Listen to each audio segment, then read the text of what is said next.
Hello बच्चों। Welcome to our channel Techademy. Basically मैं थोड़ा टेकेडमी के बारे में बता दूं बेटा। टेकेडमी में हम लोग पूरे ईयर में फिजिक्स एंड केमिस्ट्री पूरा कवर करेंगे। फिजिक्स और केमिस्ट्री में हम लोग बेसिकली जे मेंस प्लस एडवांस का कंबाइंड सिलेबस कवर करते रहेंगे, है ना। पूरे साल में हम लोग ट्राई करेंगे कि हम लोग फिजिक्स और केमिस्ट्री में जल्दी से जल्दी आपका सिलेबस कवर कर पाए, और चैप्टर बाय चैप्टर हम लोग आगे बढ़ते जाएंगे। और यहाँ आपको रेगुलर लेक्चर्स मिलते रहेंगे अपनी यूट्यूब चैनल पर। लेक्चर्स के साथ साथ कुछ मटेरियल्स भी हम लोग प्रोवाइड करने की सोच रहे हैं। हम लोग ट्राई करेंगे कि लेक्चर के साथ ही आपको मटेरियल मिलता रहे, तो आप रेगुलर उसको सॉल्व करते रहो। उसमें कुछ डीपीपीज, टॉपिक वाइज डीपीपीज मिलती जाएगी, और डीपीपीज के साथ साथ उसके सॉल्यूशंस भी हम लोग अवेलेबल करवाने की ट्राई कर रहे हैं बेटा। और सॉल्यूशन मिल जाएंगे, डीपीपी मिल जाएगी, आप रेगुलर लेक्चर देखते रहो और शीट को सॉल्व करते रहो। उसके सॉल्यूशन भी आपको अवेलेबल करवा दिए जाएंगे। तो कहीं पे भी दिक्कत है तो आप सॉल्यूशन की हेल्प ले सकते हो। बट ट्राई ये करना कि आप बिना सॉल्यूशन देखे ही क्वेश्चंस को सॉल्व कर पाओ, है ना। और इसके बाद हम लोग चैप्टर वाइज और कुछ कंबाइंड टेस्ट भी आपके लिए सेट करने की कोशिश कर रहे हैं। तो मैं मुझे ऐसा लग रहा है कि आप धीरे धीरे चैप्टर बाय चैप्टर वीडियो देख के शीट को सॉल्व करने के बाद जब आप टेस्ट दोगे तो एक अच्छा खासा कॉन्फिडेंस आपका बिल्ड हो जाएगा, और आई होप कि आप मेंस और एडवांस में एक अच्छा स्कोर कवर कर पाओगे। ठीक है बेटा। चलिए, तो अभी हम लोग जो फिजिक्स में स्टार्ट कर रहे हैं वो है अपना फिजिक्स का फर्स्ट यूनिट या फर्स्ट चैप्टर ही आप लोग कह लो, इलेक्ट्रोस्टैटिक, राइट। तो हम लोग बेटा अभी स्टार्ट करने वाले हैं इलेक्ट्रोस्टैटिक्स। एक लंबा यूनिट कह सकते हो इलेक्ट्रोस्टैटिक, ट्वेल्थ का। बेसिकली फिजिक्स की एक ब्रांच है इलेक्ट्रोमैग्नेटिज्म। इलेक्ट्रोमैग्नेटिज्म की बात करें तो ये आप कह सकते हो मोटा मोटा कि दो पार्ट में डिवाइडेड है। फर्स्ट वन इज इलेक्ट्रोस्टैटिक्स, है ना, and second is electro dynamics. ठीक। स्टैटिक में हम लोग बेसिकली चार्ज एंड चार्ज की प्रॉपर्टीज और उसकी कुछ इफेक्ट्स के ऊपर डिस्कशन करने वाले हैं। ठीक है। और उसके आगे जब हम बढ़ेंगे, जब चार्ज को फ्लो करवाएंगे, तो उसमें कुछ और यूनिट ऐड हो जाते हैं, जैसे कि करंट इलेक्ट्रिसिटी हो गया, फिर उसके बाद पूरा मैग्नेटिज्म हो गया, है ना। फिर उसके बाद ईएमआई आ गया, इलेक्ट्रोमैग्नेटिक इंडक्शन, देन एसी। इस तरह से स्टेप बाय स्टेप आगे बढ़ते जाएंगे। तो जो सबसे पहला पोर्शन अभी हम लोग स्टार्ट कर रहे हैं वो है इलेक्ट्रोस्टैटिक। ठीक। जिसमें हम बेसिकली किसकी बात करेंगे बच्चा? चार्ज की बात करेंगे। तो जैसे ये वर्ड आपने देखा होगा चार्ज, तो शायद आपको याद आ रहा होगा कि चार्ज तो आपने पहले भी सुना हुआ है ना। टेंथ में या लोअर स्टैंडर्ड्स में जब आप पढ़ते थे तो ये नाम आपने सुना हुआ है, चार्ज। चार्ज को जनरली आप क्यू, कैपिटल क्यू या स्मॉल क्यू सिंबल से डिनोट करते थे। उसका यूनिट भी आपको पता होगा बच्चा, कूलम होता है ना। कुछ चीजें चार्ज के बारे में आप लोग पहले से सीख के आए हो। आपने बेसिकली करंट इलेक्ट्रिसिटी भी थोड़ा बहुत पढ़ा हुआ है टेंथ में शायद, राइट। तो बस वही पोर्शन है। मैग्नेटिज्म भी आपने थोड़ा बहुत पढ़ा हुआ था टेंथ में। तो वही पोर्शन है टेंथ का जो आप पढ़ के आए हो, उसी को और ज्यादा डिटेल में हम लोग ट्वेल्थ में एनालाइज करने वाले हैं। ठीक है। और ये सारी चीजें हम लोग बच्चा जेई मेंस एंड एडवांस को टारगेट करते हुए डिस्कस करेंगे। ठीक है। जो शीट आपको मिलेगी वो भी मेंस एंड एडवांस को ही टारगेट कर रही है। ठीक। तो एक अच्छे लेवल की प्रिपरेशन आपकी यहाँ से हो सकती है। ठीक है। तो बस चैनल पे बने रहना है बच्चा, और बस अपने फ्रेंड्स के साथ भी इसको शेयर करते रहिएगा कि वो लोग भी इसका बेनिफिट अच्छे से ले सके। ठीक है। तो चलिए, ज़्यादा टाइम वेस्ट ना करते हुए बच्चा चैप्टर स्टार्ट करते हैं। चैप्टर का नाम मैंने पहले ही बता दिया, हम लोग स्टार्ट करने वाले हैं इलेक्ट्रोस्टैटिक्स। ठीक। तो जैसे ही इसका नाम है वैसे ही मैंने पहले भी बता दिया कि हम लोग यहाँ पर मेनली किसके ऊपर डिस्कस करने वाले, हम लोग डिस्कस करेंगे चार्ज। और स्टैटिक जब वर्ड आ जाता है तो चार्ज यहाँ पर रेस्ट पे रहता है। तो चार्ज एक्चुअली बेटा जब रेस्ट पे होता है तब उसकी प्रॉपर्टीज कुछ अलग होती है, और जब वो मोशन करता है, जब वो मूवमेंट करता है, तब कुछ चीजें बदल जाती है। मैग्नेटिक फील्ड वगैरह इंट्रोड्यूस हो जाता है। धीरे धीरे हम लोग वो सारी चीजें सीखने वाले हैं, तो मैं वो सारी बातें अभी यहाँ नहीं कर रहा। इस चैप्टर में हमें जो चार्ज को रेस्ट पे रख के चीजें सीखनी है वही चीजें हम लोग डिस्कस करेंगे। ठीक है।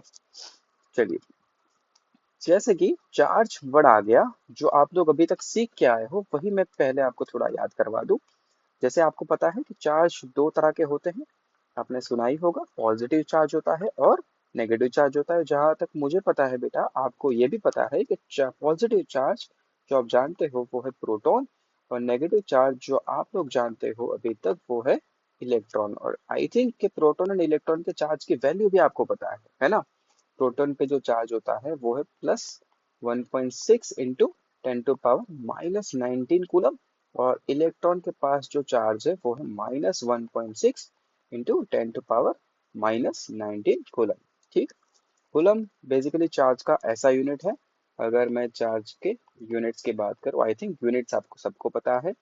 ऐसा यूनिट की अगर बात करें तो चार्ज के लिए ऐसा यूनिट जो यूज होता है वो है coulomb, symbol is capital c. और इन सीजीएस अगर हम यूनिट की बात करें तो यूज होता है ईएसयू, इलेक्ट्रोस्टैटिक यूनिट कहते हैं इसे, है ना। इलेक्ट्रोस्टैटिक यूनिट, आपको ये सीजीएस भी पता होना चाहिए। कभी कभी डेटा सीजीएस में भी दिया जाता है, तो अगर आपको पता हो तो काम करने में आसानी होती है।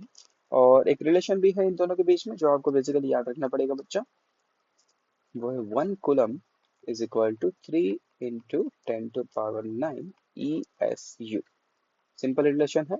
आई होप कि याद रखने में कोई परेशानी नहीं होनी चाहिए, आप लोग आराम से इसे याद रख सकते हो। ठीक। चलिए तो शुरू करते हैं।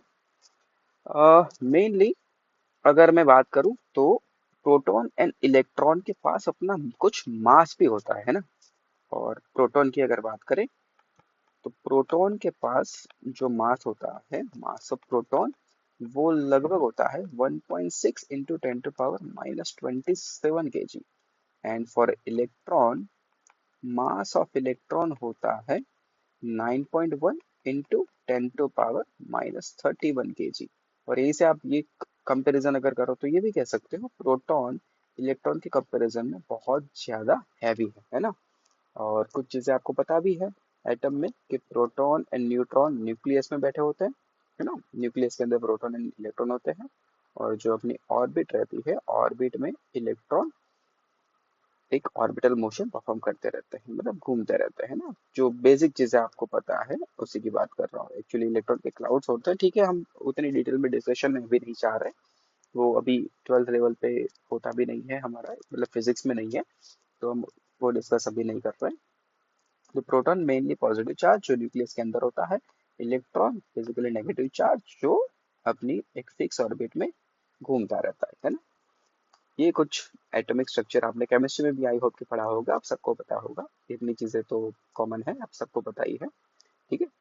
तो अगर बात करें फोर्सेस की, ठीक है, तो अगर मैं कहूँ आपको कि दो इलेक्ट्रॉन में ले रहा हूँ बच्चा, क्या ले रहा हूँ मैं, दो इलेक्ट्रॉन, एक इलेक्ट्रॉन लिया और दूसरा भी मैं इलेक्ट्रॉन ही ले रहा हूँ। इलेक्ट्रॉन के पास अपना कुछ मास होता है, मास ऑफ इलेक्ट्रॉन जैसा कि मैंने आपको बताया वो होता है 9.11 इंटू 10⁻⁻31 kg। अगर दो इलेक्ट्रॉन्स मैंने ले लिए और इन दोनों के बीच में मैं सेपरेशन बना रहा हूँ 1 सेंटीमीटर का, तो एक ग्रेविटेशनल फोर्स इनके बीच में होता है। और जैसा कि आप लोग ग्रेविटी पढ़ के आए हो, आपको पता है ग्रेविटेशनल फोर्स का नेचर कैसा होता है, वो एट्रैक्टिव टाइप का होता है। मतलब ड्यू टू ग्रेविटेशनल फोर्स दोनों इलेक्ट्रॉन एक दूसरे को अट्रैक्ट करने की ट्राई करते हैं। और उस फोर्स को अगर आप कैलकुलेट करना चाहते हो, फोर्स ऑफ ग्रेविटी, तो वो होता है जी, मास ऑफ पार्टिकल वन मतलब एम ई, दूसरा भी मास एम ई, दोनों इलेक्ट्रॉन है, डिवाइडेड बाय डिस्टेंस का स्क्वायर। जो डिस्टेंस हमने यहाँ पर रखा है वो है 1 सेंटीमीटर। एंड आई थिंक कि आप सब लोग ये वैल्यू आराम से कैलकुलेट कर सकते हो। अगर आप कैलकुलेट करोगे तो आपको ये आंसर मिल जाएगा 5.5 इंटू 10⁻⁻67 न्यूटन, है ना। और इस फोर्स का नेचर एट्रैक्टिव होता है, तो इस फोर्स के कारण तो दोनों इलेक्ट्रॉन्स एक दूसरे को अट्रैक्ट करते हैं और ये दोनों पास आने चाहिए।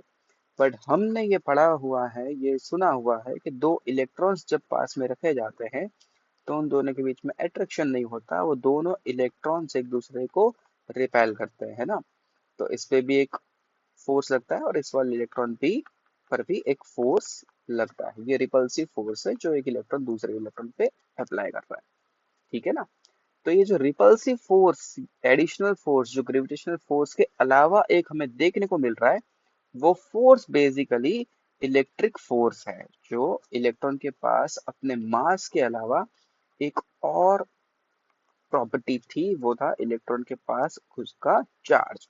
तो बेसिकली एक चार्ज होता है, वो चार्ज ही रिस्पॉन्सिबल है, जो इलेक्ट्रॉन के पर चार्जेस है वो चार्जेस ही रिस्पॉन्सिबल है यहाँ पर वो एक्स्ट्रा इलेक्ट्रोस्टैटिक फोर्स जनरेट करने के लिए, है ना।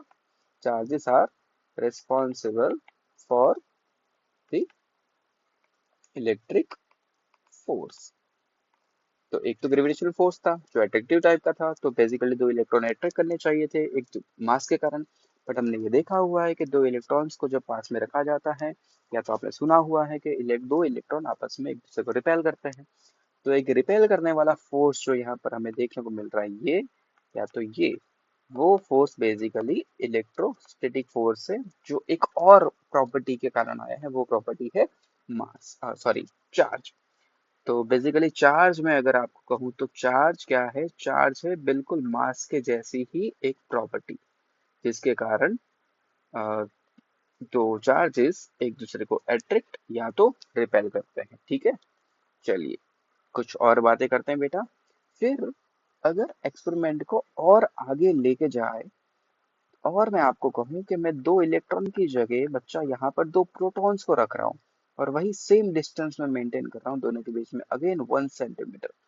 तो हमने अगेन यहाँ पर ये चीज ऑब्जर्व करी प्रैक्टिकल करके, तो यहाँ पर भी सेम रिपल्सिव फोर्स हमें देखने को मिला। और जो फोर्स हमें दो इलेक्ट्रॉन्स के बीच में देखने को मिला था, अगर मैं आपको फोर्स का इक्वेशन भी बता दूं, तो फोर्स का इक्वेशन ये होता है इलेक्ट्रोस्टैटिक एक फोर्स का, कि Q1 Q2 bye are square. Q1 charge 1 की वैल्यू है और Q2 चार्ज 2 की वैल्यू है। और इस इक्वेशन को यूज करते हुए K की वैल्यू होती है बच्चा यहाँ पर 9 इंटू 10⁻⁹ है ना। Q1 मतलब चार्ज ऑफ इलेक्ट्रॉन, Q2 मतलब अगेन चार्ज ऑफ इलेक्ट्रॉन। तो यहाँ पर अगर दोनों इलेक्ट्रॉन की बात करें, इस वाले पार्ट में यहाँ और यहाँ दोनों इलेक्ट्रॉन्स रखे गए थे, तो उनका चार्ज होता है 1.6 इंटू 10⁻⁹ Q1 Q2 दोनों की वैल्यू सेम है, तो हम इसका स्क्वायर कर सकते हैं, डिवाइडेड बाय डिस्टेंस 1 सेंटीमीटर, उसको मीटर में कर देते हैं, उसका भी स्क्वायर करते हैं। तो ये वैल्यू कैलकुलेट करने पर हमें मिलती है 2.3 इंटू 10⁻⁻24 न्यूटन। तो आप यहाँ पर देख पा रहे हो कि जो अट्रैक्शन था दो इलेक्ट्रॉन्स के बीच में, उन अट्रैक्शन के कंपैरिजन में जो रिपल्सिव फोर्स है वो बहुत ज्यादा है। अट्रैक्टिव फोर्स जो था वो 10⁻⁻67 की रेंज में है। देखिए आप लोग जरा, ये -67 के रेंज में है और रिपल्सिव फोर्स -27 है। मतलब हम ये कह सकते हैं कि रिपल्सिव फोर्स बहुत ज्यादा है। इसलिए दो इलेक्ट्रॉन्स को जब पास में लाया जाता है तो वो अट्रैक्ट नहीं, रिपेल करते हैं। तो जो एक्स्ट्रा रिपल्सिव फोर्स आया है वो चार्ज के कारण आया है कहीं ना कहीं, है ना। तो वही इलेक्ट्रॉन के ऊपर एक और चीज है, मास के अलावा भी एक और प्रॉपर्टी थी उसके पास, जिसको नाम दिया गया है बेटा चार्ज। और यही चीज आगे जाके अगर हम ऑब्जर्व करें दो प्रोटॉन्स के लिए, तो दो प्रोटॉन्स को जब पास में रखा गया 1 सेंटीमीटर दूर, तो यहाँ पर भी हमने ये पाया सेम रिपल्सिव फोर्स, मतलब उतनी ही वैल्यू का रिपल्सिव फोर्स दो प्रोटॉन के बीच में भी हमें देखने को मिला। उतनी ही वैल्यू का जो दो इलेक्ट्रॉन्स के बीच में लग रहा था, उतनी ही वैल्यू का रिपल्सिव फोर्स दो प्रोटॉन्स के बीच में भी हमने ऑब्जर्व करा। तो यहाँ से कंक्लूजन निकला कि इलेक्ट्रॉन एंड प्रोटॉन के पास कुछ ऐसी चीज है जो सेम है, मतलब मैग्नीट्यूड में सेम है। और वो चीज क्या है बेटा, वो चीज है बेसिकली चार्ज ऑफ इलेक्ट्रॉन या तो चार्ज ऑफ प्रोटॉन। और उस चार्ज की वैल्यू मैं आपको बताऊं तो जिसको जनरली स्मॉल ई से डिनोट किया जाता है, वो है 1.6 इंटू 10⁻⁻19 कूलम, जो मैंने पहले भी आपको यहाँ पर बता दी, है ना। तो बेसिकली ऐसे एक्सपेरिमेंट से हमें कुछ चीजें समझ में आई थी। तो इलेक्ट्रॉन एंड प्रोटॉन दो फंडामेंटल पार्टिकल्स आप कह सकते हो। बेसिकली फंडामेंटल पार्टिकल्स तो 100 से भी ज्यादा है, बट जो तीन फंडामेंटल पार्टिकल्स जो हमारे लिए बहुत इंपॉर्टेंट है, वो है इलेक्ट्रॉन, प्रोटॉन एंड न्यूट्रॉन। उनमें से इलेक्ट्रॉन एंड प्रोटॉन के पास चार्ज है, और दोनों के ऊपर जो चार्ज देखने को मिला है हमें एक्सपेरिमेंट से, बाय ऑब्जर्वेशन से, उनकी वैल्यू सेम थी, और वो वैल्यू थी 1.6 इंटू 10⁻⁻19 कूलम। ठीक। तो बेसिकली ये हुआ कि दो इलेक्ट्रॉन्स को जब एक दूसरे से 1 सेंटीमीटर डिस्टेंस पे रखा गया, तो एक रिपल्सिव फोर्स हमने यहाँ पर ऑब्जर्व करा, और उस फोर्स की वैल्यू थी 2.3 इंटू 10⁻⁻24 न्यूटन। सेम वे दो इलेक्ट्रॉन्स की जगह दो प्रोटॉन्स को जब रखा गया, ये भी एक प्रोटॉन है, ये भी एक प्रोटॉन है। उनको भी जब 1 सेंटीमीटर दूर रखा गया तो इन दोनों के बीच में भी हमने एक रिपल्सिव फोर्स ऑब्जर्व करा। उस फोर्स की भी वैल्यू हमें सेम देखने को मिली थी। तो यहाँ से कंक्लूजन पर हम पहुंचे थे कि इलेक्ट्रॉन एंड प्रोटॉन के पास अपने अपने मास के अलावा एक और प्रॉपर्टी है जिसको हम चार्ज कहेंगे, जिसकी वैल्यू दोनों के लिए बराबर है। और थोड़ा और आगे बढ़ते हुए हमने ये भी ट्राई करा कि एक इलेक्ट्रॉन लिया और एक प्रोटॉन लिया, और जब एक इलेक्ट्रॉन एंड एक प्रोटॉन को 1 सेंटीमीटर दूर रखा गया तब ये पाया गया कि इन दोनों के बीच में जो फोर्स लग रहा है वो भी सेम है। मतलब अब बात कंफर्म हो गई कि जो प्रॉपर्टी है जिसको हम चार्ज कर रहे हैं वो दोनों के ऊपर सेम है। बट एक चीज यहाँ पर अलग देखी गई कि अब ये दोनों एक दूसरे को अट्रैक्ट कर रहे हैं। तो यहाँ से एक बहुत बड़े कंक्लूजन पर हम पहुंचे कि इलेक्ट्रॉन एंड प्रोटॉन के पास जो चीज थी, जिसको हमने नाम दिया है चार्ज, वो चार्ज तो दोनों के ऊपर सेम है, बट उस चार्ज का नेचर अलग है। जब दो इलेक्ट्रॉन्स को पास में रखा गया तो रिपल्सिव फोर्स पाया गया, तो प्रोटॉन्स को पास में रखा गया तब भी रिपल्सिव फोर्स पाया गया। बट जब एक इलेक्ट्रॉन एक प्रोटॉन एक दूसरे से 1 सेंटीमीटर दूर रखे गए तब रिपल्सन से रिपल्सिव फोर्स नहीं, तब हमने देखा कि वहां पर अट्रैक्शन हो रहा है। तो यहाँ से एक कंक्लूजन आया कि कुछ ऐसी चीज है जो सेम है बट टाइप अलग है ना। ठीक है, ये कंक्लूजन पर हम पहुंचे कि जो चार्ज है उस चार्ज का मैग्नीट्यूड अगर मैं कहूँ दोनों के ऊपर तो मैग्नीट्यूड सेम है, बट वो चार्ज का टाइप अपोजिट है। ठीक है, तो बस इस ऑपोजिट टाइप को ही समझाने के लिए इलेक्ट्रॉन के पास जो चार्ज था उस चार्ज को नेगेटिव कहा गया, और प्रोटॉन के पास जो चार्ज था उस चार्ज को पॉजिटिव कहा गया। ठीक है, ऐसे पॉजिटिव नेगेटिव आप उल्टा भी अगर कर लेते, प्रोटॉन को नेगेटिव दे दिया होता और इलेक्ट्रॉन को पॉजिटिव बोल दिया होता तो भी हमारे फिजिक्स में कोई खास फर्क पड़ने वाला नहीं था। ये पॉजिटिव और नेगेटिव दोनों के ऑपोजिट नेचर को बताने के लिए, दोनों के ऑपोजिट नेचर को रिप्रेजेंट करने के लिए उनको साइन ऐसे दी गई है। ठीक है, बाकी आज तक कभी इलेक्ट्रॉन ने उठ के ऐसा नहीं बोला कि भैया मैं तो नेगेटिव हूँ, या तो प्रोटॉन ने ऐसा कहा है कि भैया मैं तो पॉजिटिव। ठीक है, बेसिकली पॉजिटिव नेगेटिव साइन उनके ऑपोजिट नेचर को रिप्रेजेंट करने के लिए दी गई है। और जो चार्ज की वैल्यू थी वो भी आपको यहाँ पर याद रखनी है। इलेक्ट्रॉन एंड प्रोटॉन दोनों के ऊपर जो चार्ज है वो है ई, जिसकी वैल्यू है 1.6 इंटू 10⁻⁻19 कूलम। एसआई में जो यूनिट है वो है कूलम। तो इलेक्ट्रॉन के ऊपर जो चार्ज है वो है -e, और प्रोटॉन के ऊपर जो चार्ज है वो है +e। -e मतलब -1.6 इंटू 10⁻⁻19 कूलम, और +e का मतलब है +1.6 इंटू 10⁻⁻19 कूलम। ठीक है, इलेक्ट्रॉन के ऊपर चार्ज हम लिखेंगे -1.6 इंटू 10⁻⁻19 कूलम, और प्रोटॉन पे बच्चा हम लोग चार्ज लिखेंगे +1.6 इंटू 10⁻⁻19 कूलम। ठीक, तो ये हो गई बेसिक बात है चार्ज के ऊपर। ठीक, अब हम थोड़ा और आगे बढ़ते हैं, चार्ज के लिए ही कुछ और डिस्कशन करते हैं, चार्ज की कुछ और प्रॉपर्टी की बात करते हैं। बेसिकली चार्ज जो है वो एक स्केलर क्वांटिटी। ठीक है, तो आप बिल्कुल स्केलर क्वांटिटीज को जैसे ऐड या सब्ट्रैक्ट करते हो, बिल्कुल वैसे ही चार्जेस को भी आप ऐड या सब्ट्रैक्ट कर सकते हो। ठीक, इसमें हमें कोई वेक्टर्स की हेल्प लेने की जरूरत नहीं है। एक और चीज मैं बता दूं कि चार्ज की वैल्यू वेलोसिटी से फ्री है। मतलब अगर चार्ज दौड़ रहा है वो कितनी स्पीड से दौड़ रहा है उसके ऊपर चार्ज की वैल्यू डिपेंड नहीं करती, वो वेलोसिटी पे डिपेंड नहीं करती। जैसे कि आपको पता होगा कि मास वेलोसिटी पे डिपेंड करता है ना, वैसे ही चार्ज वेलोसिटी पर डिपेंड नहीं करता। ठीक है, फिर एक और बात करते हैं, चार्जेस जो होते हैं वो क्वांटाइज्ड होते हैं। मैं समझा रहा हूँ धीरे धीरे आपको क्वांटाइजेशन का मतलब क्या है। ठीक है, चार्जेस आर क्वांटाइज्ड। ओके, अब समझते हैं क्वांटाइजेशन ऑफ चार्ज क्या है। ठीक है, इसको बेसिकली कंसेप्ट कहा जाता है। कंसेप्ट का नाम अगर मैं आपको कहूँ तो वो है कि quantization of the electric charge, है ना। चार्ज या इलेक्ट्रिक चार्ज बोल दो एक ही बात है। क्वांटाइजेशन ऑफ इलेक्ट्रिक चार्ज क्या है, अब उसे समझते हैं। ठीक है, तो बेसिकली होता ये है कि कोई भी चार्ज आप उठा लो। अगर मैं आपको एक सिंपल स्टोरी की हेल्प से समझाऊं तो क्लास में जितने भी स्टूडेंट्स हैं मैं सबको बोल दूं कि बेटा जाओ मार्केट में और अलग अलग चार्ज, जितने भी चार्ज वैल्यू का आपको चार्ज मिल रहा है वो चार्ज को उठा के ले आओ। तो आप सब लोग गए और सबने अपने एफर्ट्स लगाए, अलग अलग चार्ज उठा के ले आए। फिर मैंने कहा कि अब आप इसको तोड़ो फोड़ो, कुछ भी करना है करो, मिक्सर में डाल दो, ग्राइंड कर लो, कुछ भी कर लो, और सबसे छोटा चार्ज आप जो मुझे दे सकते हो वो दो। तो सबने ट्राई करा, कुछ किसी ने चार्ज को तोड़ा, किसी ने फोर्स लगाया, ये वो एक स्टोरी समझा रहा हूँ मैं बिल्कुल आपको चीजें याद रखने के लिए। ठीक है, तो ये परम सत्य नहीं है, बट चीजों को रिलेट करने के लिए मैं एक स्टोरी आपको एक्सप्लेन कर रहा हूँ। तो अब सबने एफर्ट्स लगाए अपने अपने, और अब आप सब लोग जितना ही छोटी वैल्यू का चार्ज कर सकते थे वो कर लिया और आप मेरे सामने ले आए। तो हमने ये पाया कि सबसे छोटी वैल्यू जो फ्री स्टेट में अवेलेबल थी चार्ज की, जो आप सबने निकाली, वो वैल्यू थी 1.6 इंटू 10⁻⁻19 कूलम। इससे छोटे अमाउंट का चार्ज फ्री स्टेट में, मतलब एक चार्ज अलग मिल जाए, ऐसा अवेलेबल नहीं हो पाया।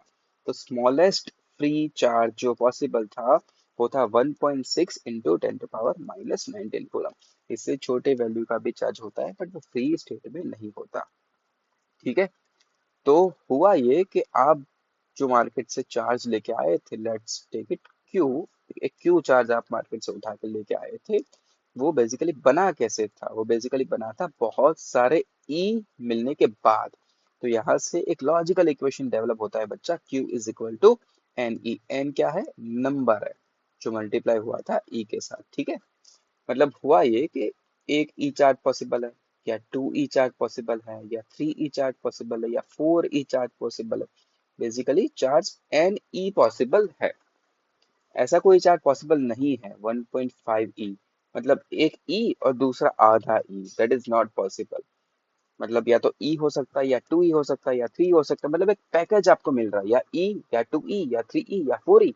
कोई भी क्यू चार्ज आप उठाओगे तो बहुत सारे ई को मल्टीप्लाई करके ही बना होगा।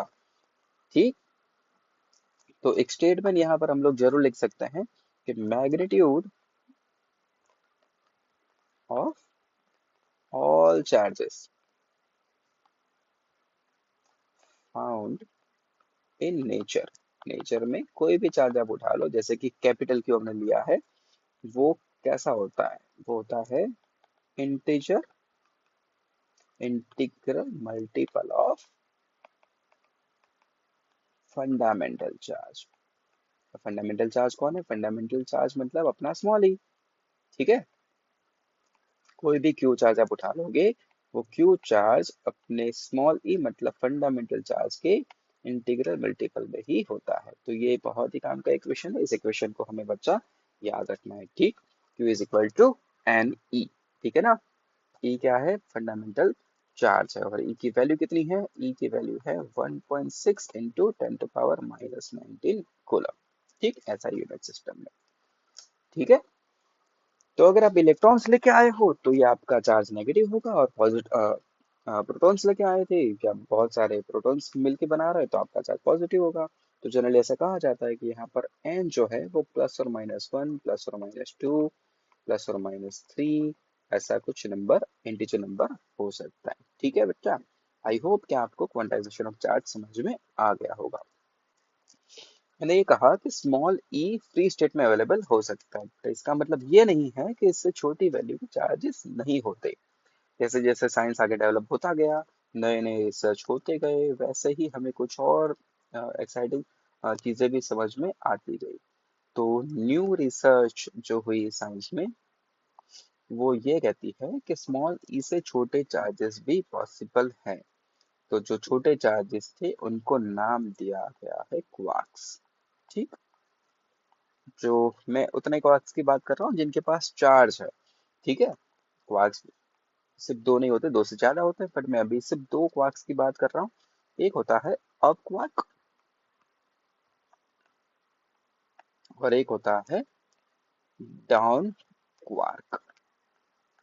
ठीक है, up quark generally you symbol से डिनोट किया जाता है, डाउन क्वार्क के लिए हम लोग डी सिंबल यूज करेंगे। ठीक है, अप क्वार्क के पास जितना चार्ज था वो था +2/3e। अब आप देखो यहाँ पर ई को भी मैंने तोड़ा हुआ है ना, 2e/3, देख रहे हो। और डाउन क्वार्क के पास जो चार्ज था वो वैल्यू थी -1/3e। ई आप सबको पता है 1.6 इंटू 10⁻⁻19 कूलम होता है। हमने यहाँ देखा कि ई से छोटी वैल्यू भी पॉसिबल है। डाउन क्वार्क में आप देखो -1/3e, और अप क्वार्क में आप देखो 2e/3।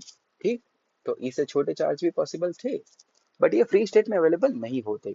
और कुछ और इंटरेस्टिंग चीजें मैं आपको बताऊं तो मैटर के अंदर, जैसे एटम आप सबको पता है, एटम में जो दो लोग बैठे होते हैं वो होते हैं अपना प्रोटॉन एंड न्यूट्रॉन। तो जो प्रोटॉन एंड न्यूट्रॉन है ना एटम के अंदर, न्यूक्लियस के अंदर जो बैठे हैं, वो दोनों क्वार्क से बने हुए हैं। मतलब तीन क्वार्क का कॉम्बिनेशन है, उनसे प्रोटॉन बना हुआ है, और वैसे ही तीन अलग क्वार्क का कॉम्बिनेशन है जिससे अपना न्यूट्रॉन बना हुआ है। न्यूट्रॉन आप सबको पता है कि वो न्यूट्रल है, मतलब बेसिकली उसके ऊपर चार्ज जीरो आप कह सकते हो, है ना। ठीक है, तो प्रोटॉन जिससे बना हुआ है, द कॉम्बिनेशन ऑफ प्रोटॉन अगर मैं बात करूं, या कंपोजिशन ऑफ प्रोटॉन अगर बोले, कंपोजिशन ऑफ प्रोटॉन अगर अपन कहे, तो प्रोटॉन का कंपोजिशन होता है यहाँ पर यू यू डी, दो अप एंड एक डाउन। इसको जरा कैलकुलेट करने की ट्राई करते हैं। यू मतलब +2/3e, अगेन यू मतलब एक और up quarks +2/3e, and D मतलब एक डाउन क्वार्क्स मतलब -1/3e। तो आप पाओगे कि यहाँ पर ये वैल्यू हो जाती है +e, मतलब +1.6 इंटू 10⁻⁻19 कूलम। ठीक है, और बिल्कुल ऐसे ही कंपोजिशन ऑफ न्यूट्रॉन अगर हम बात करें, ठीक है, कंपोजिशन ऑफ न्यूट्रॉन अगर मैं कहूँ, तो न्यूट्रॉन तो न्यूट्रल होता है, मतलब चार्ज आप जीरो कह सकते हो न्यूट्रॉन के ऊपर। तो वो according to quarks composition of neutron होता है यू डी डी, मतलब एक अप एंड दो डाउन क्वार्क्स बन के अपना न्यूट्रॉन मिलके अपना एक न्यूट्रॉन बना हुआ है। ठीक है, तो अप क्वार्क मतलब +2/3e, डाउन मतलब -1/3e, एंड अगेन डाउन मतलब अगेन -1/3e, तो ये मिलके बन गया जीरो। तो इस तरह से न्यूट्रॉन न्यूट्रल होता है। ठीक, तो जो प्रोटॉन एंड न्यूट्रॉन है वो बेसिकली क्वार्क्स से बने हुए हैं। ये दोनों किससे बने हुए बच्चा, ये दोनों क्वार्क्स से बने हुए हैं। और जब मैटर की अगर हम बात करें, तो जो मैटर होता है, मैटर की मैं बात करूं तो मैटर मतलब आप एक एटम एज्यूम कर सकते हो। तो ये हो गए इलेक्ट्रॉन की ऑर्बिट। ठीक, और ये हो गया उसके अंदर अपना न्यूक्लियस। न्यूक्लियस में आप सबको पता है, न्यूक्लियस में होते हैं अपने दो प्रोटॉन एंड न्यूट्रॉन, और यहाँ घूम रहा है अपना इलेक्ट्रॉन। ठीक है, तो प्रोटॉन एंड न्यूट्रॉन किससे बने हुए हैं, प्रोटॉन एंड न्यूट्रॉन तो क्वार्क से बने हुए हैं, है ना। और बाहर रह गया इलेक्ट्रॉन। तो बेसिकली ये एक चीज कही जाती है कि मैटर जो है वो क्वार्क्स एंड इलेक्ट्रॉन्स की हेल्प से बना हुआ है। ठीक है, मैटर किससे बना हुआ है, मैटर बेसिकली बना हुआ है क्वार्क्स प्लस इलेक्ट्रॉन से। ठीक है, बच्चा यहाँ पर एक गलती मत करना कि इलेक्ट्रॉन के ऊपर तो सर चार्ज है माइनस ही, तो मैं इलेक्ट्रॉन को भी तो बना सकता हूँ डी डी डी करके, कुछ बच्चे बना भी लेते हैं, है ना। इलेक्ट्रॉन को भी आप ऐसे बना तो सकते हो डी डी डी करके, डी मतलब -1/3e, अगेन डी मतलब -1/3e, अगेन डी मतलब -1/3e। तो ये हो गया -e, पर ये चीज गलत है। इलेक्ट्रॉन क्वार्क से नहीं बना हुआ, इलेक्ट्रॉन खुद एक फंडामेंटल पार्टिकल है। ठीक, इलेक्ट्रॉन खुद एक फंडामेंटल पार्टिकल है। क्वार्क से कौन बने हुए, क्वार्क से बने हुए हैं अपने प्रोटॉन एंड न्यूट्रॉन। ठीक है ना, तो बस इसी तरह इलेक्ट्रॉन एंड क्वार्क्स मिलके अपना मैटर बनता है। ठीक, ओके, आई होप कि चीजें आपको समझ में आई होगी। तो हमने ये समझा कि चार्जेस होते हैं वो स्केलर होते हैं, वेलोसिटी से इंडिपेंडेंट होते हैं। जो स्मॉलेस्ट अमाउंट का चार्ज पॉसिबल है फ्री स्टेट में, दैट इज ई। ई से छोटा चार्ज फ्री स्टेट में पॉसिबल नहीं है। ई से छोटा चार्ज पॉसिबल है जिसको हम क्वार्क्स कहते हैं। प्रोटॉन एंड न्यूट्रॉन अपने क्वार्क से बने हुए हैं। क्वार्क दो टाइप के होते हैं बच्चा, up quark and down quark. Up quark की वैल्यू अगर आप बताओ तो वो होती है +2/3e, डाउन क्वार्क की वैल्यू होती है -1/3e। प्रोटॉन का कंपोजिशन अब अगर आप देखो तो वो होता है अप अप डाउन, जो मिल के बन जाता है प्लस ई। न्यूट्रॉन का कंपोजिशन अगर आप देखो तो वो बन जाता है अप डाउन डाउन, तीनों को मिलाओगे तो वो जीरो बनेगा। इलेक्ट्रॉन क्वार्क से नहीं बने हुए हैं, इलेक्ट्रॉन खुद एक फंडामेंटल चार्ज है। इस तरह से आप कह सकते हो प्रोटॉन न्यूट्रॉन क्वार्क से बने हुए हैं और इलेक्ट्रॉन खुद एक फंडामेंटल चार्ज है। मतलब मैटर या तो एटम इलेक्ट्रॉन्स एंड क्वार्क्स की हेल्प से बना हुआ है। ठीक है, आई होप कि यहाँ तक चीजें आपको मैंने रिकॉल करवा दी है। अब थोड़ा और आगे बढ़ने की ट्राई करते हैं। अब चार्ज के लिए एक और बहुत ही अच्छी चीज है, वो है conservation of charge. Conservation of electric charge, है ना। चार्जेस जो होते हैं वो कंजर्व्ड होते हैं, मतलब चार्ज को हम क्रिएट भी नहीं कर सकते या तो चार्जेस को डिस्ट्रॉय भी नहीं कर सकते। ठीक, तो एक स्टेटमेंट में यहाँ लिखने की ट्राई कर रहा हूँ कि the algebraic sum of electric charge या तो charges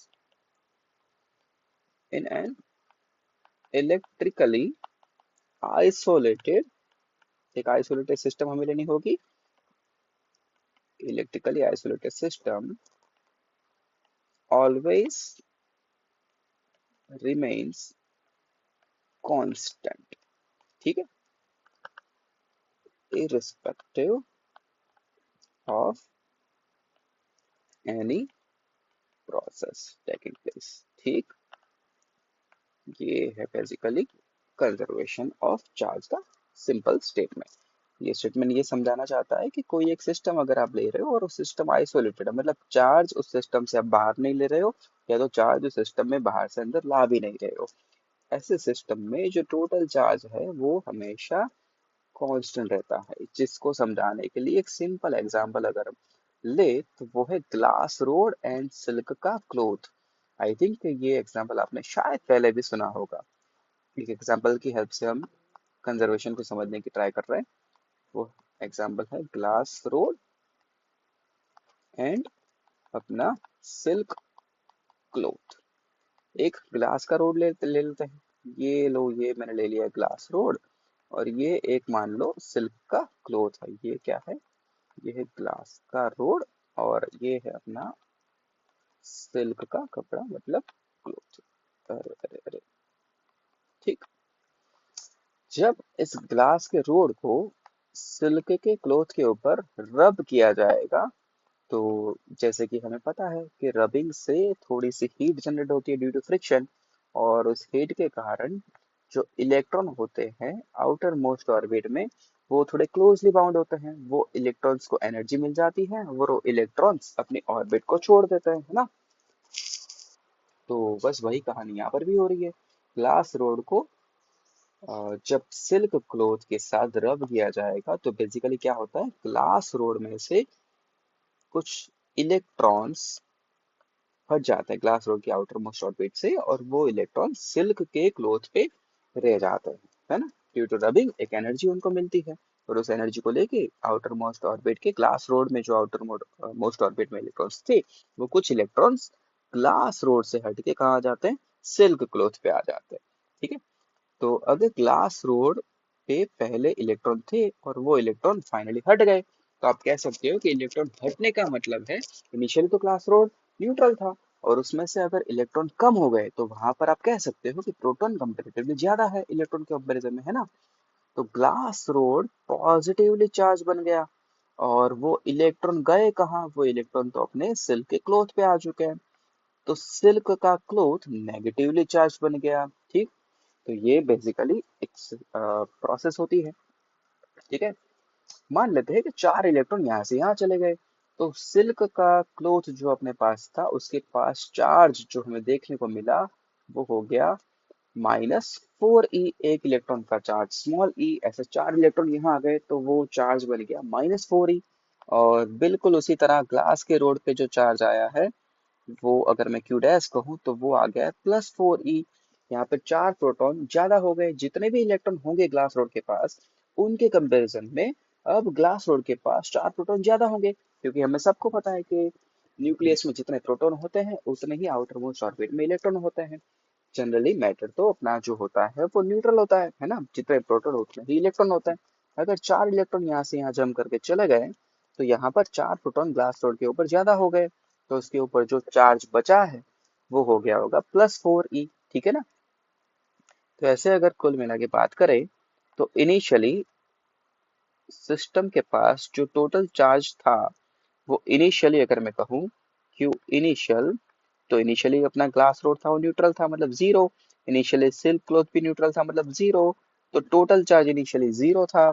और फाइनली आफ्टर रबिंग, अगर सिचुएशन को अगर हम एनालाइज करें तो आफ्टर रबिंग ग्लास रोड के ऊपर भी कुछ चार्ज आया है और सिल्क क्लॉथ के ऊपर भी कुछ चार्ज आया है। पर अगर अपन सिस्टम की बात करें तो सिस्टम पे total charge finally glass rod के ऊपर आया है +4e और सिल्क क्लॉथ के ऊपर आया है -4e। तो फाइनली भी चार्ज जीरो ही रहा है। तो इसी को हम कहते हैं conservation of electric charge. System के पास इनिशियली जितना चार्ज पहले था उतना ही चार्ज बाद में रहेगा। चार्ज सिर्फ एक ऑब्जेक्ट से दूसरे ऑब्जेक्ट पर ट्रांसफर हो सकता है। सिल्क का क्लॉथ नेगेटिव बन गया उसका मतलब ये नहीं है कि हमने 4 इलेक्ट्रॉन जनरेट करे, या ग्लास का रोड पॉजिटिव बना उसका मतलब ये नहीं है कि हमने पॉजिटिव चार्ज वहां पर जनरेट किया हुआ है। ठीक है। तो charge neither be created nor be destroyed, आप ये भी कह सकते हो चार्ज को आप क्रिएट भी नहीं कर सकते, उसको आप डिस्ट्रॉय भी नहीं कर सकते। चार्ज सिर्फ और सिर्फ ट्रांसफर हो सकता है एक बॉडी से दूसरे बॉडी पे। जनरली चार्ज को अगर ट्रांसफर करने की बात करें तो बेसिकली ट्रांसफर जनरली इलेक्ट्रॉन होते हैं। ट्रांसफर कौन होता है बच्चा, ज्यादा इलेक्ट्रॉन ही ट्रांसफर होने वाला है। क्योंकि आप सबको पता है बेटा प्रोटॉन्स तो कहाँ पर है, न्यूक्लियस के अंदर है। पॉजिटिव चार्ज जो है अपना वो तो न्यूक्लियस के अंदर है और वो तो बहुत ही हाई एनर्जी से वहां पर बाउंडेड होता है। इलेक्ट्रॉन जो है अपने वो ऑर्बिट में घूम रहे होते हैं। तो इलेक्ट्रॉन कंपेरेटिवली प्रोटॉन के कंपैरिजन में लेस बाउंडेड आप कह सकते हो। तो इलेक्ट्रॉन को फ्री करने के लिए हमें कम एनर्जी चाहिए होती है, तो उतनी एनर्जी हमें रबिंग वगैरह से मिल जाती है। तो इलेक्ट्रॉन को ट्रांसफर करना बहुत ही आसान होता है। तो ट्रांसफर की जब बात आएगी तो जनरली इलेक्ट्रॉन ट्रांसफर होते हैं। ठीक है ना। तो अगर किसी बॉडी से इलेक्ट्रॉन्स हट रहे हैं तो हम ये कहेंगे कि वो बॉडी पॉजिटिवली चार्ज बन गई। और अगर किसी बॉडी पे इलेक्ट्रॉन्स आ रहे हैं कहीं से तो हम ये कहेंगे कि वो बॉडी नेगेटिवली चार्ज बन गई। ठीक है।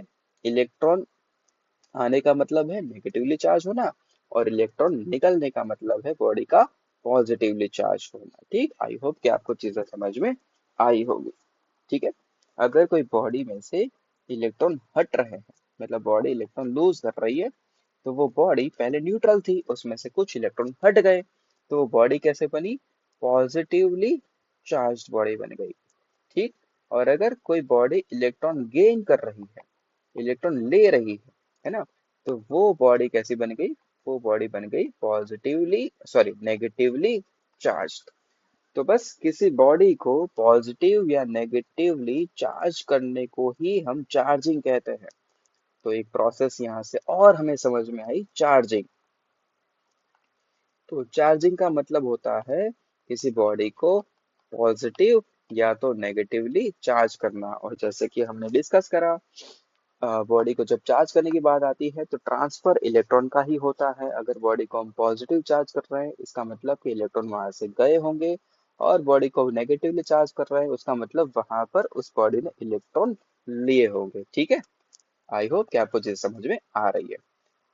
तो चलिए अब हम चार्जिंग के ऊपर डिस्कशन करते हैं। तो बेसिकली चार्जिंग की अगर मैं बात करूं तो वैसे तो अलग अलग प्रोसेस होती हैं, बट मैं कुछ दो तीन प्रोसेसेस की ही यहाँ पर बात करूंगा। पहला है चार्जिंग बाय कांटेक्ट। क्या है, फर्स्ट है अपना charging by contact. Second method जो चार्जिंग की है वो है चार्जिंग बाय रबिंग या तो चार्जिंग बाय फ्रिक्शन भी आप कह सकते हो। एंड थर्ड चार्जिंग की प्रोसेस है वो है चार्जिंग बाय इंडक्शन। ठीक। चलिए स्टेप बाय स्टेप हम आगे समझते जाते हैं। पहली प्रोसेस समझते हैं, चार्जिंग बाय कांटेक्ट। ठीक है। तो एक मेटल की अगर मैं बात करूं तो मेटल बेसिकली न्यूट्रल होता है। इन फ्री स्टेट मेटल को हम न्यूट्रल मानेंगे, है ना। तो चार्जिंग बाय कांटेक्ट पहले अपन लोग डिस्कस कर रहे हैं। Charging by contact. इसमें हम दो मेटालिक स्फीयर लेने वाले हैं। ठीक, एक ये है मेटालिक स्फीयर मेरे पास, और दूसरा बिल्कुल वैसा ही आइडेंटिकल मेटालिक स्फीयर है। दोनों स्फीयर बिल्कुल आइडेंटिकल है। ठीक, साइज और शेप सेम है। आइडेंटिकल स्फीयर मैंने लिए हैं मेटल के। मेटल के मैं इसलिए ले रहा हूँ क्योंकि मुझे कांटेक्ट करवाना है और चार्ज को फ्लो करवाना है, तो मेटल होना चाहिए। मेटल बेसिकली कंडक्टर होता है। आई होप कि कंडक्टर और इंसुलेटर आप सबको पता होगा। कंडक्टर का मतलब होता है ऐसा मटेरियल जो चार्ज को फ्लो करवा सकता है, और इंसुलेटर का मतलब होता है बच्चा ऐसा मटेरियल जिसमें से चार्ज फ्लो नहीं हो सकता। ठीक है, तो ये दोनों मेटल के स्फीयर है, बेसिकली दोनों कंडक्टर्स है। ठीक है, जहां से चार्ज फ्लो कर सकता है। ठीक, बट आइडेंटिकल है, मतलब रेडियस सेम है, सेम मटेरियल के है, सेम डेंसिटी वगैरह है, बिल्कुल आइडेंटिकल। बट फर्क सिर्फ इतना है कि एक के ऊपर चार्ज है और दूसरे के ऊपर चार्ज नहीं है। समझने के लिए मैं एक के ऊपर मान रहा हूँ कि +4 चार्ज है। ठीक है, एक सिंपल डेटा में ले रहा हूँ जिससे कैलकुलेट करने में आसानी है। वैसे तो मुझे +4 लेना चाहिए था, बट ठीक है। +4 यूनिट चार्ज है एक के ऊपर, और दूसरा इनिशियली न्यूट्रल था। न्यूट्रल है मतलब आप कह सकते हो कि जीरो चार्ज है। ठीक है, न्यूट्रल का मतलब होता है जीरो चार्ज। आप इसको चार्ज लेस नहीं कह सकते, आप कह सकते हो यहाँ पर कि जितने नंबर ऑफ प्रोटॉन्स इसके ऊपर है उतने ही इसके पास नंबर ऑफ इलेक्ट्रॉन्स होंगे। मतलब जितना पॉजिटिव चार्ज है उतना ही इस सेकंड स्फीयर के पास नेगेटिव चार्ज भी होगा, तभी तो वो न्यूट्रल बना होगा, है ना। तो चार्जेस तो है इसके पास, बट जितने प्लस है उतने ही माइनस है, तो नेट चार्ज जीरो बचा हुआ है। और इस +4 का मतलब क्या होगा? +4 का मतलब बचा होगा कि चार प्रोटॉन ज्यादा है, इलेक्ट्रॉन यहाँ से रिमूव हो चुके होंगे, और मान लेते हैं +4 यूनिट इसके ऊपर चार्ज बचा हुआ है। जब हम इन दोनों स्फीयर को कांटेक्ट में लाएंगे, अरे स्फीयर बनाओ यार, स्फीयर बन जाओ बेटा, परफेक्ट। एक ये और दूसरा ये वाला स्फीयर। तो जब इन दोनों स्फीयर को कांटेक्ट में लाया गया, तो इसके पास तो जीरो चार्ज था और इसके पास +4 चार्ज था। तो हुआ क्या कि यहाँ पर हमने ये पाया कि यहाँ पर इलेक्ट्रॉन कम है, और यहाँ तो न्यूट्रल है, जितने प्रोटॉन थे उतने इलेक्ट्रॉन थे। तो होगा ये कि यहाँ से एक इलेक्ट्रॉन पहले यहाँ आया, मान लो एक इलेक्ट्रॉन यहाँ आ गया, तो जैसे ही एक इलेक्ट्रॉन आया, तो ये वाला स्फीयर एक इलेक्ट्रॉन जाने के कारण ये बन गया +1, एक इलेक्ट्रॉन कम हो गया। और इसके ऊपर एक इलेक्ट्रॉन आ गया, इसके ऊपर +4 था, तो ये बन गया अपना +3, है ना। अभी भी स्टेबल नहीं हुए चार्ज, अभी भी चार्ज यहाँ से यहाँ होना जाना पॉसिबल है। एक और इलेक्ट्रॉन मान लो यहाँ से यहाँ गया। ठीक, जैसे ही एक और इलेक्ट्रॉन यहाँ से यहाँ आया, हमने ये देखा कि अब इस वाले के ऊपर एक और इलेक्ट्रॉन हटने के कारण यहाँ चार्ज बन गया +2, और यहाँ भी चार्ज हो गया +2। तो फाइनली दोनों के ऊपर चार्ज सेम हो गया, अब तो कोई अनबैलेंस है ही नहीं, दोनों बैलेंस हो चुके हैं। अब चार्जेस यहाँ से यहाँ जाने वाली प्रोसेस जो है वो बंद हो जाएगी। तो फाइनली दोनों के ऊपर चार्ज आ गए।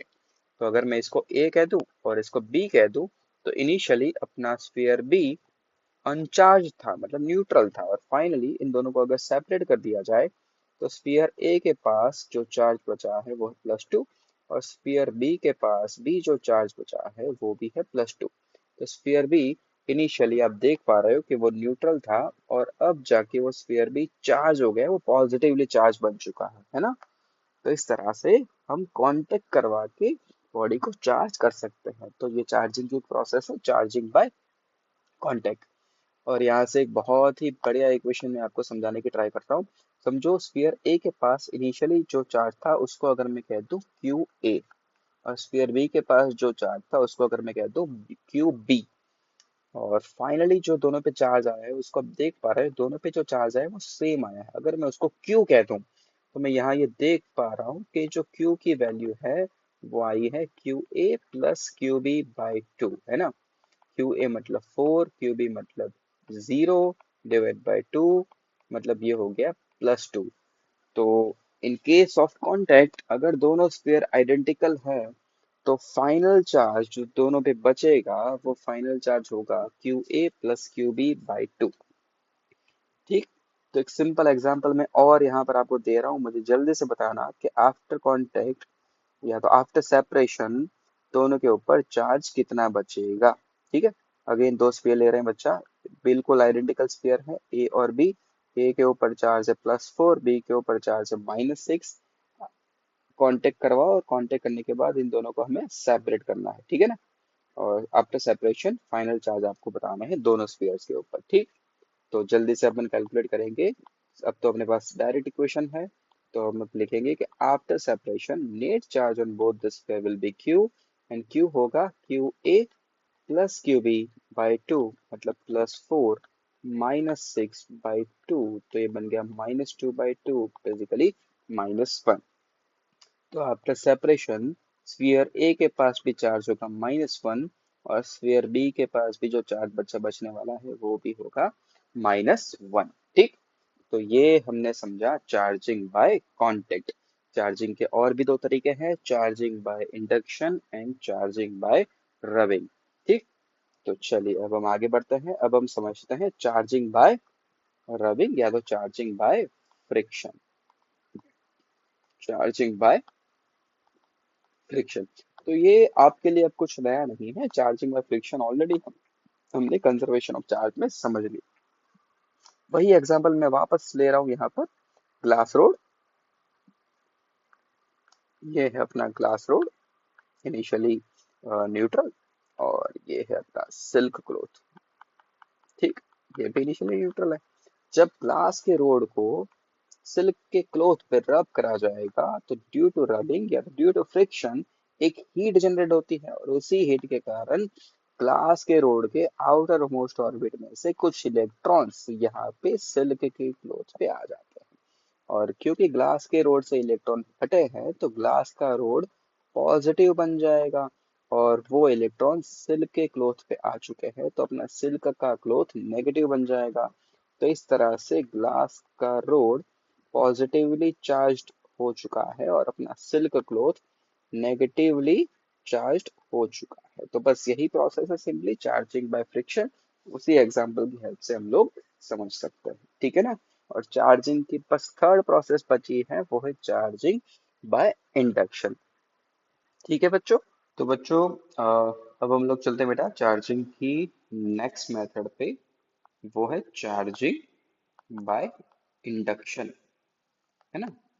चार्जिंग बाय इंडक्शन का मतलब होता है कि यहाँ पर हम लोग कोई फिजिकल कांटेक्ट नहीं करवा रहे हैं किसी बॉडी के साथ, बस चार्ज को यहाँ इंड्यूस करवाया जाता है। एक सिंपल एग्जांपल की हेल्प से चार्जिंग बाय इंडक्शन समझने की ट्राई करते हैं, ठीक है।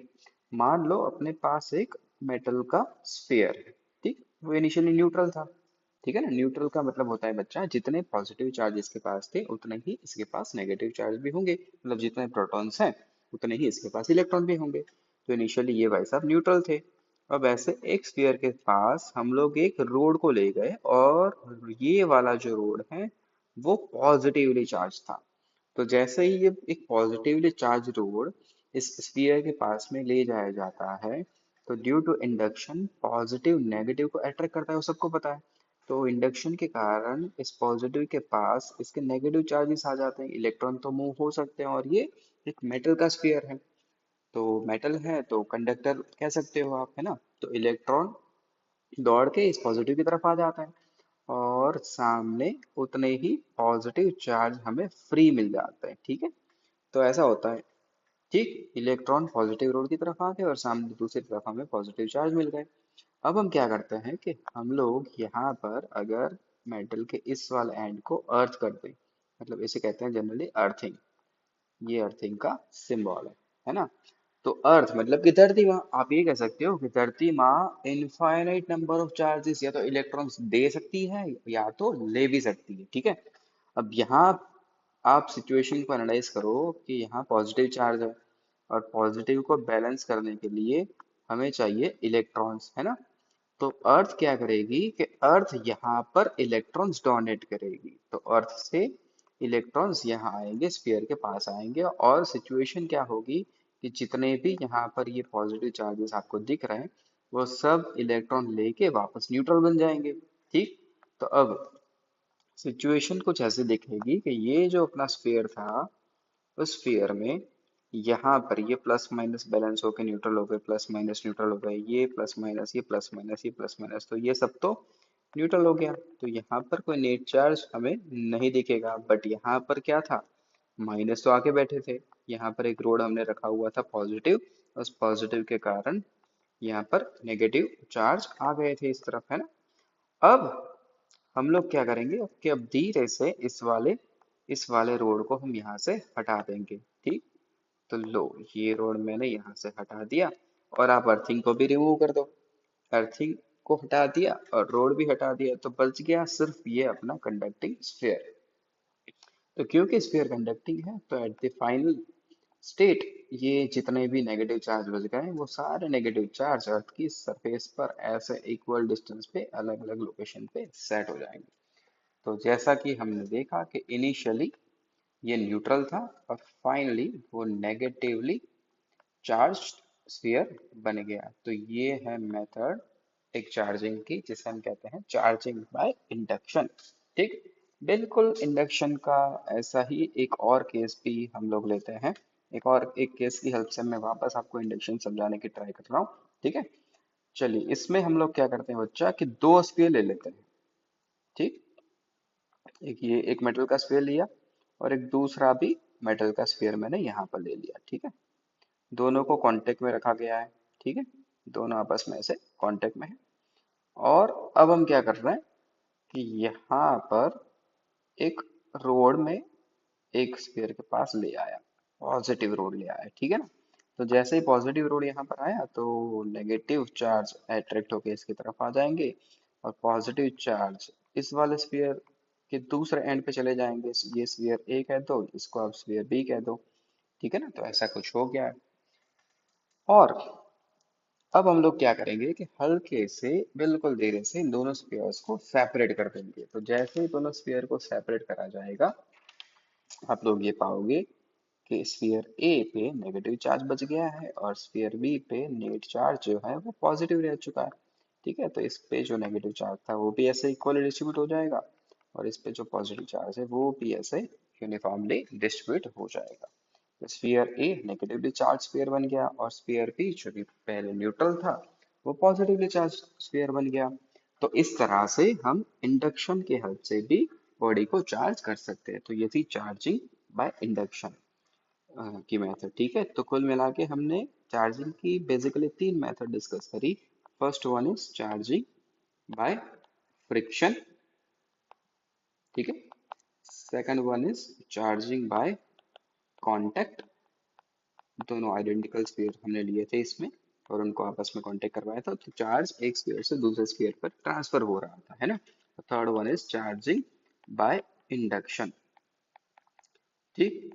और हमने कंजर्वेशन ऑफ चार्ज में ये चीज समझी हुई है कि चार्जिंग में भी चार्ज को हम जनरेट नहीं कर सकते। चार्ज सिर्फ एक बॉडी से दूसरी बॉडी पे ट्रांसफर होता है। तो ये चीज हमें दिमाग में रखनी है कि कंजर्वेशन ऑफ चार्ज तो हमेशा ही फॉलो होगा, ठीक है बच्चा लोग। चलिए, तो ये बहुत ही सिंपल टॉपिक था। चैप्टर का पहला लेक्चर था, बहुत ही बेसिक लेक्चर था, जिनमें हमने इस लेक्चर में बेसिकली हमने चार्ज क्या होता है, कितने टाइप के होते हैं, वहां से लेके चार्जिंग मेथड तक की बातें डिस्कस करी।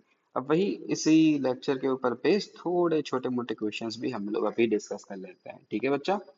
चलिए, तो पहला क्वेश्चन जो आपके सामने आ रहा है बेटा, वो है when 10 to power 90 electrons are removed from neutral metal plate, एक मेटल प्लेट थी अपने पास, उसमें उस प्लेट में से 10 to 19 इलेक्ट्रॉन्स को हटाया गया। अगर इलेक्ट्रॉन दूर होंगे तो हमें पता है कि जो बॉडी है, जो मेटल की प्लेट है, वो पॉजिटिवली चार्ज बन जाएगी, क्योंकि इनिशियली अगर वो न्यूट्रल थी, तो सीधी बात है कि जितने इलेक्ट्रॉन्स पहले उसके पास थे, उतने ही नंबर ऑफ प्रोटॉन्स भी उसके पास थे, तब जाके वो इनिशियली न्यूट्रल थी, राइट।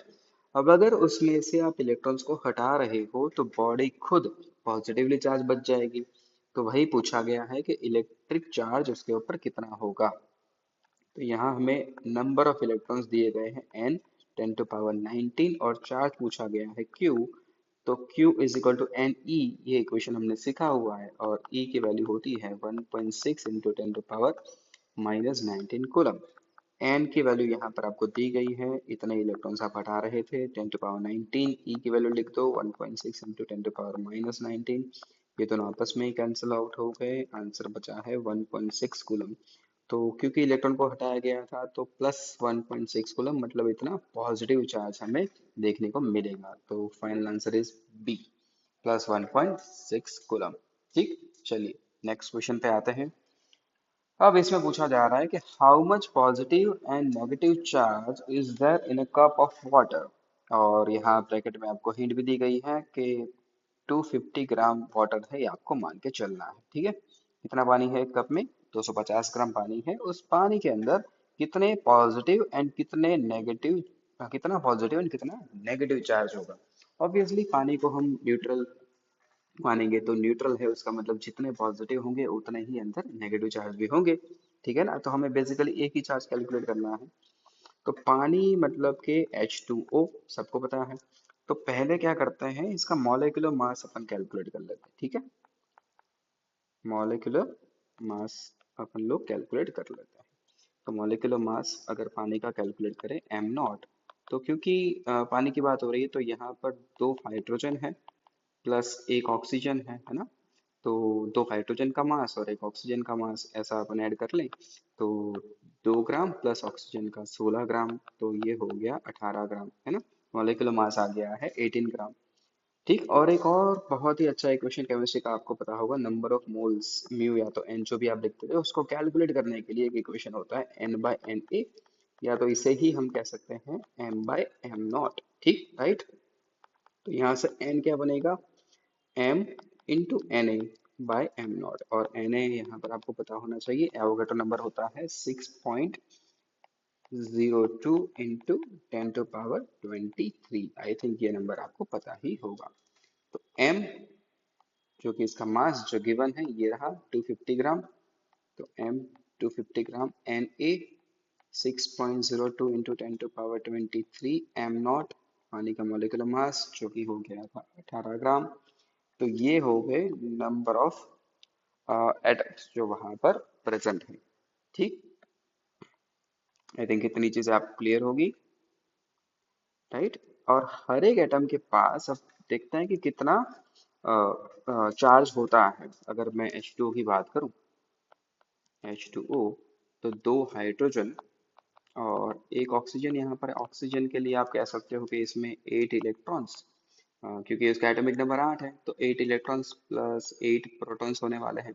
वैसे ही दो हाइड्रोजन है, तो हर एक हाइड्रोजन के पास एक इलेक्ट्रॉन एक प्रोटॉन, मतलब टोटल 2 इलेक्ट्रॉन।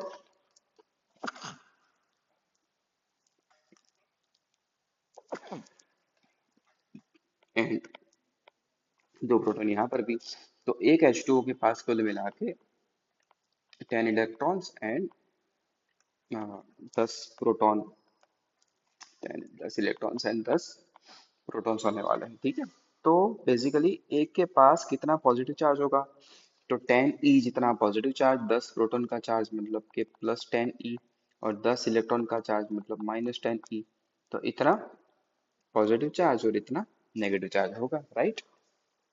और हमें अब पता चल गया है कि टोटल नंबर ऑफ एटम्स यहाँ पर इतने हैं, टोटल नंबर ऑफ मॉलिक्यूल्स यहाँ पर कैपिटल एन जितने हैं, और एक के पास इतना पॉजिटिव, 10 E जितना पॉजिटिव और 10 E जितना नेगेटिव चार्ज अवेलेबल है। तो टोटल चार्ज अगर हम कैलकुलेट कर लें तो Q, अगर मैं कहूँ तो N, और एक का चार्ज मतलब कि 10 E, राइट। तो N 250 into 6.02 into 10⁻23 divided by 18 into 10 E, मतलब 10 इंटू E की वैल्यू भी डाल देते हैं 1.6 इंटू 10⁻−19। इसको सॉल्व करने पर हमें आंसर जो मिलता है वो है 1.34 इंटू 10⁻7 कूलम। तो 250 ग्राम पानी में इतना ही पॉजिटिव एंड इतना ही नेगेटिव चार्ज अवेलेबल होता है। आई होप कि आपको ये क्वेश्चन समझ में आया होगा, थोड़ा अच्छा क्वेश्चन था। ठीक है, चलिए बच्चा आगे चलते हैं नेक्स्ट क्वेश्चन पे। नेक्स्ट सवाल जो पूछा जा रहा है वो है कि when a conducting soft bubble is negatively charged, एक सॉफ्ट बबल मान लो, ये एक बबल है बट कंडक्टिंग है, और इसको अगर नेगेटिव चार्ज प्रोवाइड करा जाएगा तो क्योंकि कंडक्टिंग है तो सारा नेगेटिव चार्ज एक दूसरे को रिपेल करेगा और सारा चार्ज रिपेल करते करते ऐसे आउटर मोस्ट सरफेस पर आ जाएगा। ठीक है। तो क्या होगा कि सारे पॉजिटिव चार्ज को एक बाहर की तरफ रिपल्सिव फोर्स, सारे नेगेटिव चार्ज को ऐसे बाहर की तरफ रिपल्सिव फोर्स लग रहा होगा। और इस रिपल्सिव फोर्स के कारण इसकी जो रेडियस थी आर, वो इंक्रीज होगी। ठीक है। तो अब ऑप्शंस को देखते हैं क्या कह रहा है कि it's size starts varying arbitrarily, it constant और इट एक्सपांड। तो हाँ, बी ऑप्शन मुझे ज्यादा सही लग रहा है कि इसकी साइज एक्सपांड होना स्टार्ट हो जाएगी। The next question is the minimum charge on an object. ये बात तो बच्चा हमने पहले भी कर ली। मिनिमम चार्ज मतलब smallest possible charge. Smallest possible charge बच्चा कौन सा पॉसिबल होता है? ई है ना। तो ई की वैल्यू होती है 1.6 इंटू 10⁻⁻19 कूलम। तो सबसे छोटा चार्ज जो पॉसिबल है वो है चेन्नई, 1.6 इंटू 10⁻⁻19 कूलम। ठीक। नेक्स्ट क्वेश्चन पे आते हैं। Number of electrons in 1 coulomb of charge will be. एक कूलम चार्ज में कितने नंबर ऑफ इलेक्ट्रॉन्स होंगे, वो बेसिकली सवाल है। तो यहाँ पे देखो कितना चार्ज हमें दिया गया है, 1 कूलम चार्ज। तो Q की वैल्यू तो हमें पता चल गई, 1 कूलम है। तो इसमें क्या पूछा जा रहा है? नंबर ऑफ इलेक्ट्रॉन्स मतलब स्मॉल n पूछा जा रहा है। तो कौन सा इक्वेशन वर्क करेगा? इक्वेशन वर्क करेगा Q is equal to n e. So n is equal to q by e. Q की वैल्यू हो गई यहाँ पर 1 और E की वैल्यू 1.6 इंटू 10⁻⁻19। और बच्चा इसका सॉल्व करने पर आपको आंसर मिल जाएगा 6.25 इंटू 10⁻18, मतलब कि Bombay is the right answer. ठीक। चलिए जल्दी से नेक्स्ट क्वेश्चन पे आगे बढ़ते हैं। Find change in mass of body if it is given +2 coulomb charge. ध्यान से पढ़िएगा क्या पूछा जा रहा है। Change in mass of a body when it is given +2 coulomb charge. अच्छा, बॉडी को हम पॉजिटिवली चार्ज बना रहे हैं। मान लो एक स्फीयर था, है ना, और इसको हमने बनाया है +2 कूलम। इनिशियली न्यूट्रल था और उसमें से पॉजिटिवली चार्ज बनाया है। न्यूट्रल से पॉजिटिव चार्ज होने का मतलब है यहाँ से इलेक्ट्रॉन्स को रिमूव करा गया होगा या किसी भी प्रोसेस से इलेक्ट्रॉन्स यहाँ से हटाए गए होंगे। ठीक है ना। और एक इलेक्ट्रॉन की अगर बात करें तो एक इलेक्ट्रॉन का मास, मास ऑफ इलेक्ट्रॉन कितना होता है? सबको पता है, पहले भी हमने बात करी है। इलेक्ट्रॉन का मास होता है बच्चा 9.1 इंटू 10⁻⁻31 kg। ठीक, 9.1 इंटू 10⁻⁻31 kg, ये है एक इलेक्ट्रॉन का मास। तो हमें बेसिकली ये देखना चाहिए कि +2 कूलम चार्ज यहाँ पर जनरेट करने में हमने कितने नंबर ऑफ इलेक्ट्रॉन्स रिमूव करे होंगे। अगर ये मुझे पता चल गया तो मुझे एक मास, एक इलेक्ट्रॉन का मास भी पता है। उनको मल्टीप्लाई करने पर मुझे पता चल जाएगा कि कितना मास वहां से हटा है। बेसिकली चार्जिंग प्रोसेस में इलेक्ट्रॉन ट्रांसफर होते हैं और इलेक्ट्रॉन के ट्रांसफर होने के साथ साथ हम ये कह सकते हैं कि मास भी चेंज हो रहा है। ठीक है। ये भी एक बहुत इंपॉर्टेंट चीज थी जो आपको ध्यान में रखनी चाहिए। ठीक। तो चलिए यहाँ पर वही फॉर्मूला अपन वापस लगा देते हैं। Q is equal to n e. तो n जो हो जाएगा वो होगा Q बाई ई। Q था अपना +2 कूलम और E की वैल्यू 1.6 इंटू 10⁻⁻19, राइट। तो ये हो गया नंबर, इतने नंबर ऑफ इलेक्ट्रॉन्स हमने हटाए होंगे और एक इलेक्ट्रॉन हटाने पर इतना मास ट्रांसफर होता है। तो टोटल मास मैं बहुत आसानी से कैलकुलेट कर सकता हूँ अब। तो मास विच इज ट्रांसफर्ड, मैं अब लिखूंगा मास कितना ट्रांसफर हुआ, तो total number of electrons into mass of single electron. तो टोटल नंबर हुआ 2 डिवाइडेड बाय 1.6 इंटू 10⁻⁻19 और एक इलेक्ट्रॉन का मास 9.1 इंटू 10⁻⁻31। तो यहाँ इसे सॉल्व करने पर बच्चा लोग आपको आंसर मिल जाएगा 11.37 इंटू 10⁻⁻12 के जी। मैं कह रहा हूँ प्लीज आप कैलकुलेशन भी एक बार चेक करिएगा। मैं अभी आपको कैलकुलेट करके सीधा आंसर बता रहा हूँ। ठीक है ना बच्चा। तो ऑप्शन हमारा यहाँ कौन सा सही बैठ रहा है? हमारा चेन्नई ऑप्शन यहाँ पर सटीक बैठ रहा है। ठीक। ओके। तो नेक्स्ट क्वेश्चन की तरफ आगे बढ़ते हैं। If 10 to power 9 electrons moved out of a body to another body every second, मतलब ये कह रहा है कि हर एक सेकंड में हर एक सेकंड में 10 की पावर 9 इलेक्ट्रॉन्स दूसरी बॉडी पे ट्रांसफर हो रहा है। मान लो ये एक बॉडी थी, है ना, और एक ये सेकंड बॉडी है। तो ये फर्स्ट बॉडी में से यहाँ पर 10 to power 9 electrons per second इसके ऊपर ट्रांसफर किए जा रहे हैं। तो how much time is required to get a total charge of 1 coulomb on the other body. तो एक कूलम चार्ज जनरेट करने में टोटल कितना टाइम लगेगा, ये पूछा जा रहा है। ठीक, क्वेश्चन समझ में आया? हर एक सेकंड में 10 to power 9 इलेक्ट्रॉन्स, कितने नंबर ऑफ इलेक्ट्रॉन ट्रांसफर किए जा रहे हैं एक सेकंड में। ठीक है, तो अगर बात करें तो एक सेकंड में कितना चार्ज ट्रांसफर हो रहा है, चार्ज ट्रांसफर पर सेकंड अगर बात करें, तो एक सेकंड में जो चार्ज ट्रांसफर हो रहा है उसको अगर मैं Q कहूँ तो Q is equal to n e. और n की वैल्यू है 10 to power 9 और E वही अपना 1.6 इंटू 10 to power-19। तो ये आ गया अपना 1.6 इंटू 10 to power-10। इतना कूलम चार्ज हम कह सकते हैं पर सेकंड ट्रांसफर हो रहा है। और टोटल हमें कितना चार्ज करना है, 1 कूलम चार्ज हमें करना है। ठीक है, तो अब ये कह सकते हैं कि इतना चार्ज एक सेकंड में, तो एक कूलम में कितना टाइम लगेगा। ठीक, बेसिक लॉजिक में लगा रहा हूँ, चार्ज और टाइम ऐसे अगर मैं लिख दूं तो इतना चार्ज पर सेकंड मतलब 1.6 into 10 to power-10 coulomb charge हर एक सेकंड में। तो टोटल मुझे एक कूलम चार्ज जनरेट करने में कितना टाइम लगेगा। ठीक है ना, तो टाइम बनेगा 1 divided by 1.6 into 10 to power-19। Done.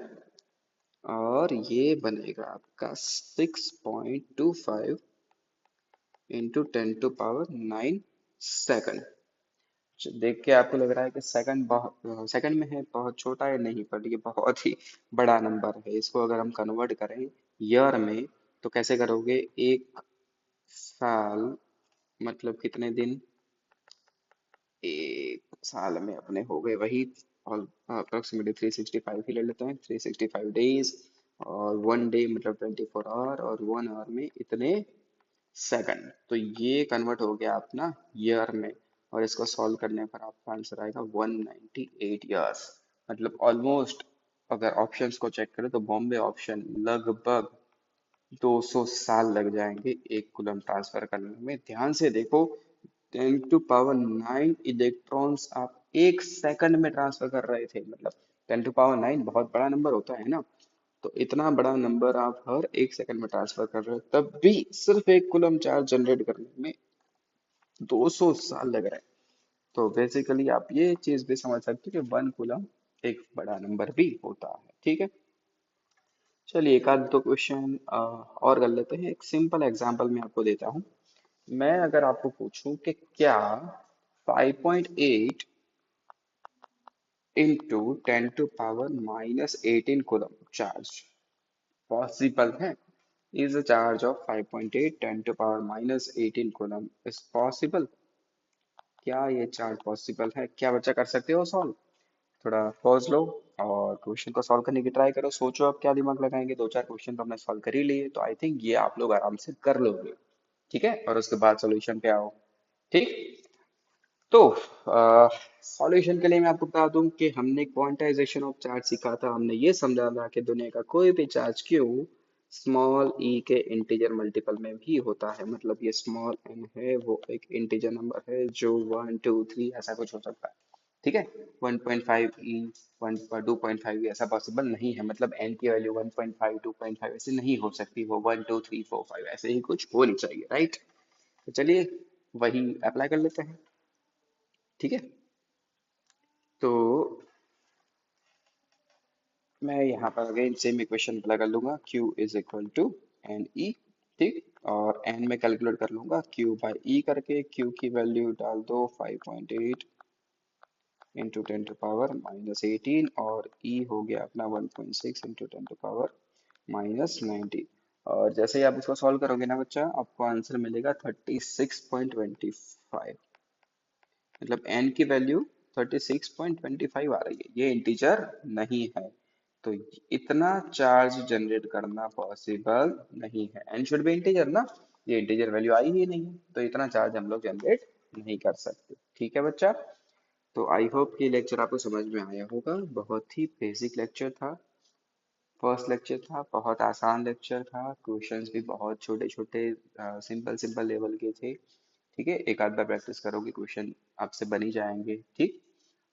Chapter बहुत इंटरेस्टिंग है, साथ में बने रहिएगा, हमें बहुत मजा आएगा इस चैप्टर को पढ़ने में। ठीक है। और मैं एक बार कहूँगा कि अगर आपको वीडियो से हेल्प मिल रही है तो बस कमेंट में जरूर कहिएगा कि हाँ सर सही है। और एक्चुअली आपके कमेंट्स और लाइक से ही हमें थोड़ा मोटिवेशन मिलता है बच्चा। ठीक है। और अपने फ्रेंड्स को शेयर भी करिएगा। चलिए बच्चा, मिलते हैं अपने नेक्स्ट लेक्चर में, तब तक के लिए टाटा बाय बाय।